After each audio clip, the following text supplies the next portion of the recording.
Mga sentimento ng kapwa senador ko is to abide by the ruling of the Supreme Court. The Senate has no jurisdiction. Oo, di ba? Walang jurisdiction. Unconstitutional nga yung final ng House of Representatives. So, we do not have any jurisdiction anymore. Because we do not have any jurisdiction anymore. Pero sir, open ka pa rin na pakinggan yung mga yung mga arguments ng ilang mga legal... Of course. Of course. So, pwede pa mag-change yung mind? Hindi na. Because I will abide by the decision of the Supreme Court. Kahit ba maganda yung kanilang dahilan. Ultimately, ang Supreme Court naman ang masusunod.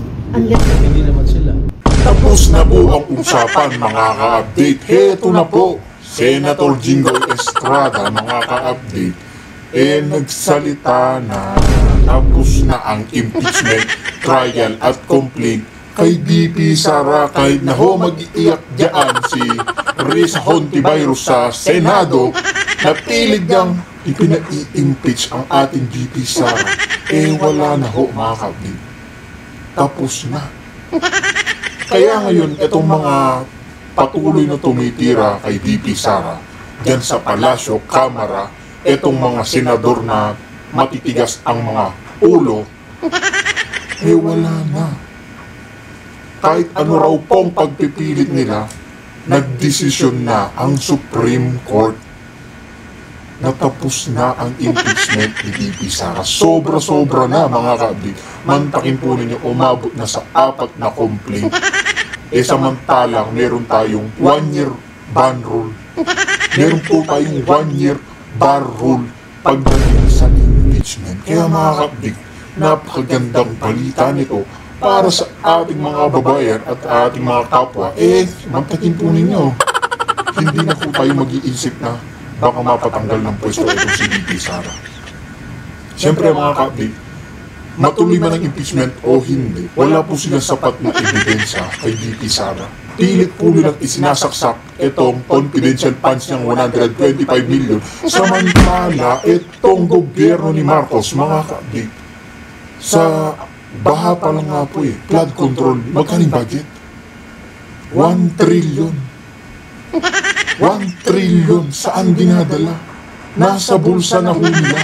Tapos ngayon, pilit nilang kinigisa ang ating VP Sara sa 125 million na hindi naman niya ibinulsa. Kaya mga kabig, tapos na ang impeachment ni VP Sara. Kaya mga kabig, pakinggan natin.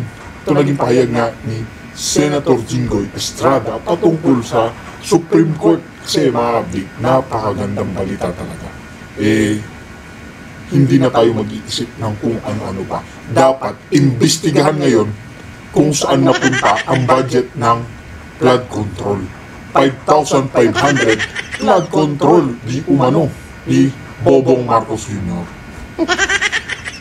Mga sentimento ng kapwa senador ko is to abide by the ruling of the Supreme Court. So kung ganun, no more impeachment trial? No more. Because ang sabi ng Supreme Court, sa desisyon ng Supreme Court, ang sabi ng Supreme Court, the Senate has no jurisdiction. Oo, di ba? Walang jurisdiction. Unconstitutional nga yung final ng House of Representatives. So, we do not have any jurisdiction anymore. And the Senate will not convene as an impeachment court. Because we do not have any jurisdiction anymore. Pero sir, open ka pa rin na pakinggan yung mga yung mga arguments ng ilang mga legal... Of course. Of course. So, pwede pa mag-change yung mind? Hindi na. Because I will abide by the decision of the Supreme Court. Kahit ba maganda yung kanilang dahilan. Ultimately, ang Supreme Court naman ang masusunod. Hindi naman sila. Unless pag nag-file ang House ng MR at ma-reverse, that's the time we will abide by the ruling. Kung ni-reverse sa Supreme Court. Decide on to 6. Magbobotohan na. Yes. Whether to abide or not to abide. Sir, magbobota kayo as a list.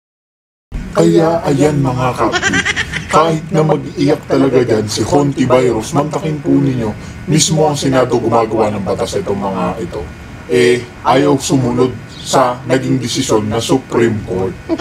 Ganyan po kakapal ang pagmumukha nitong si Hontiveros at ng House. Pilit nilang ini-impeach si VP Sara kahit nagdesisyon na ang Korte Suprema. Diba? Nakakahiya po yung mga yan, mga kapatid. Nakikita po talagang gusto na naman nilang maghari-harian dyan at kuunin ang pwesto ni VP Sara.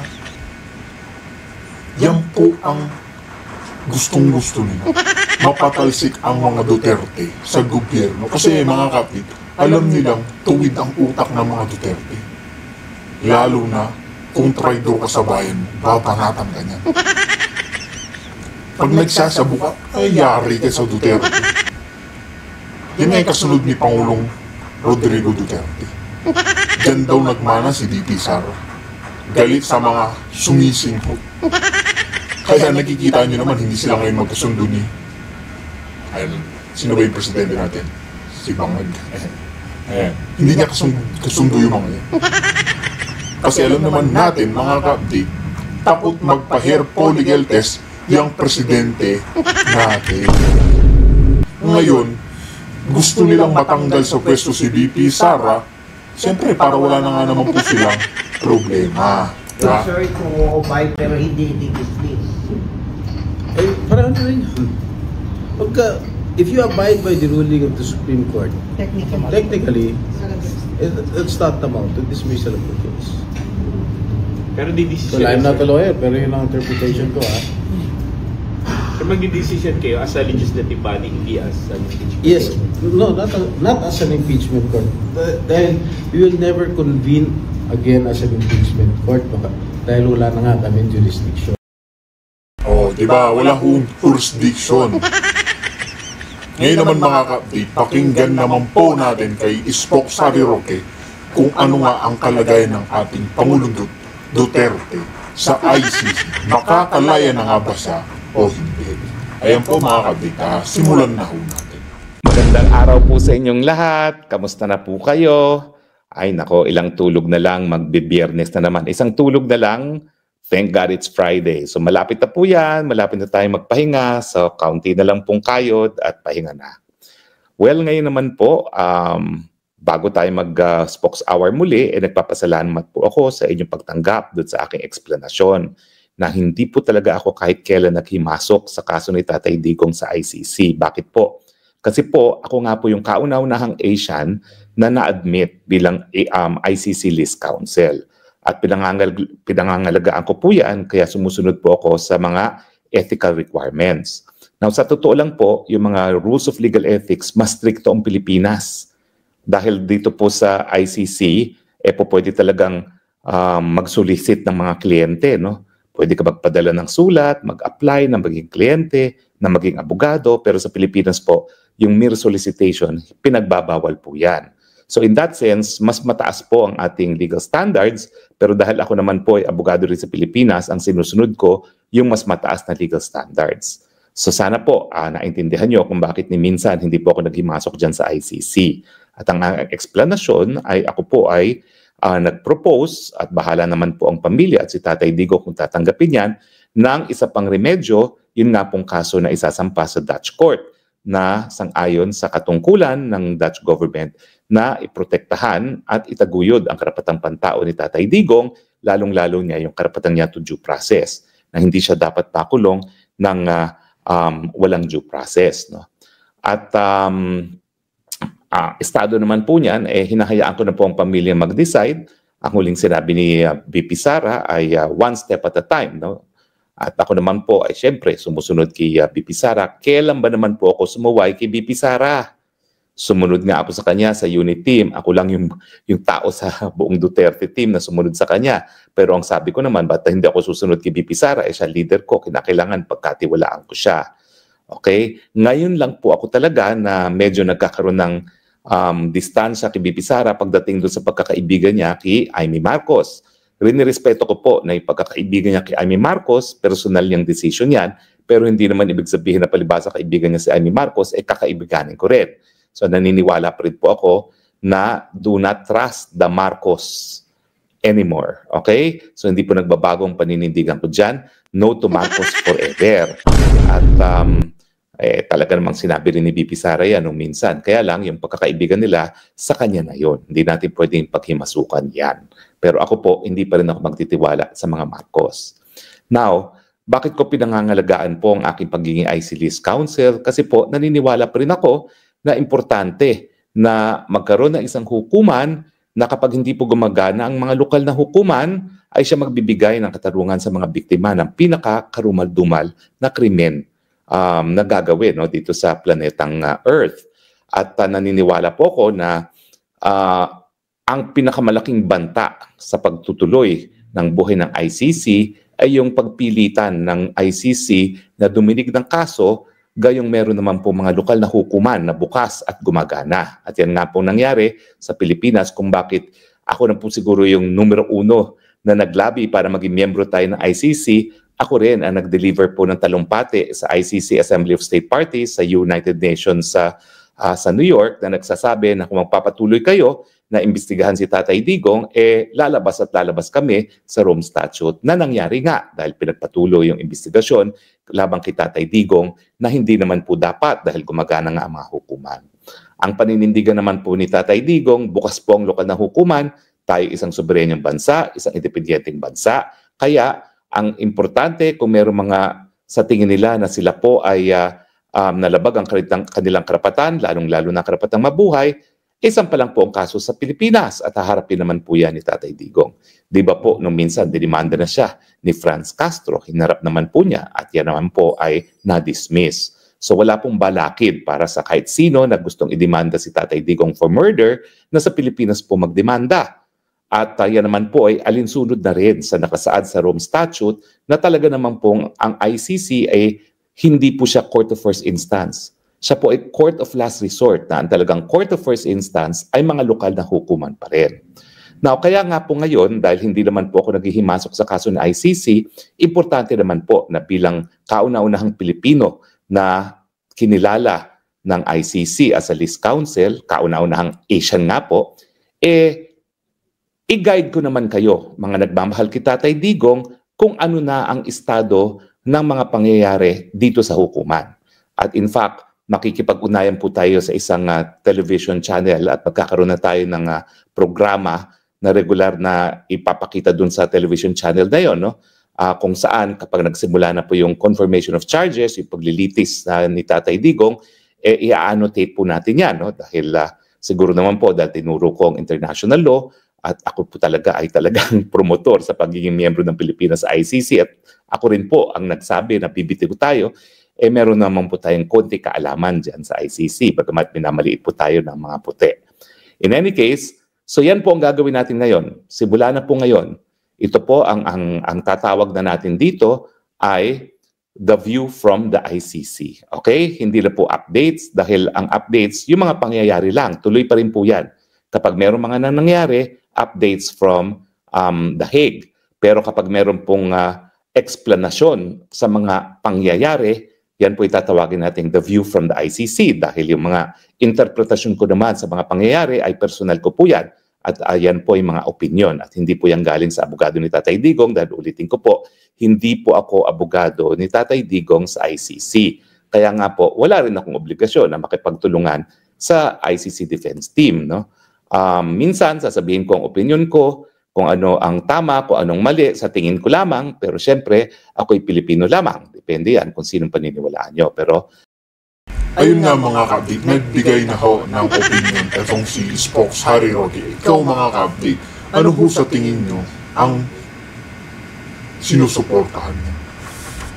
Nakikialam po ba siya sa ICC, si Spokes Harry? O sinusuportahan lang si Tatay Digong? I-comment niyo po sa ating comment section at ating pag-usapan. Ako naman, obligasyon ko po bilang nakakaintindi ng international law na ipaliwanag sa inyo ang mga pangyayari. So simulan po natin sa mulat-mula. Okay, ang ICC po itinatag nga dahil dun sa karanasan natin nung pangalawang pandaigdigang digmaan na milyones ng mga Hudyo ang pinatay ng mga Nazi sa Germany, no? At ang naging ninuno ng ICC ay yung Nuremberg Tribunal na tinatawag, kung saan sa kauna-unahang pagkakataon ay nagkaroon ng paglilitis laban sa war crimes at sa crimes against humanity. Now, ang war crimes ay yung paglabag ng international humanitarian law, yung pagtatarget sa mga sibilyan at saka yung pagtatarget sa mga protektadong individual, kasama na ang mga manggagamot, ang mga spiritual leaders, at yung mga sugatan at mga nag-surrender na. Pinagbabawal din sa batas na umiiral kapag meron labanan yung paggamit ng mga means and methods, yung mga armas na nagdadagdag ng superfluous injury and unnecessary suffering. Ano pong kasama dyan? Yung dam-dam bullets, yung pong lumalaking bala para mag-cause ng matinding pananakit sa katawan ng tao bago patayin ng tao, no? Yung mga nakakasunog, yung mga bacteriological weapons, yung mga chemical weapons, yung hindi po pwede rin targetin ng kalaban.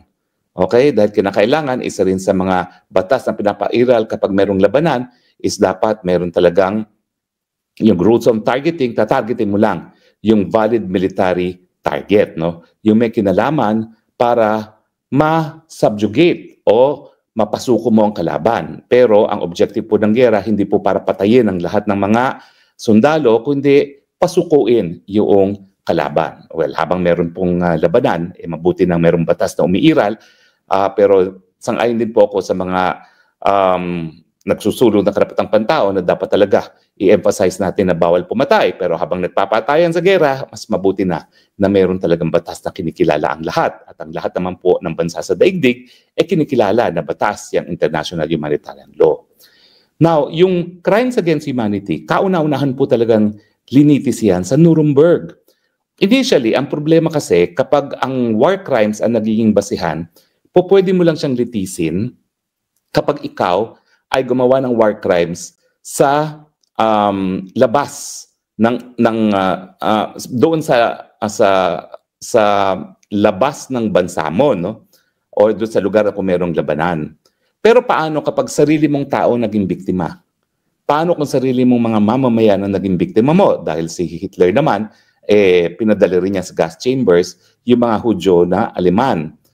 So kung yung a-apply mo yung batas ng mga panahon na yon, hindi po talaga sila masasakop ng war crimes. Pero hindi naman po pwede na palibasa, hindi sila mga mapaprosecute for war crimes, palalayain na sila. Dahil milyon na ang pinatay doon sa World War II. So ang ginawa nila, gumawa ng bagong krimen, crimes against humanity, no? Ito nga ay yung systematic or widespread attack against civilian populations, knowing na ang target ay civilian. O tatagalugin ko po. Ito po ay yung pagpatay ng mga lawakan, maramihan, o di naman kaya in a systematic manner, sang-ayon sa isang systematic na plano, na pagpatay ng sibilyan. At alam nila na ang tinatarget ay sibilyan. Kasi kapag ganyan ang krimen, it does not matter kung ano yung nationality ng biktima. Basta napakita mo na ang tinatarget ay mga biktima na mga sibilyan. So yan po ang basehan ng paglilitis kay Tatay Digong. At itong dahilan kung bakit siya inaresto.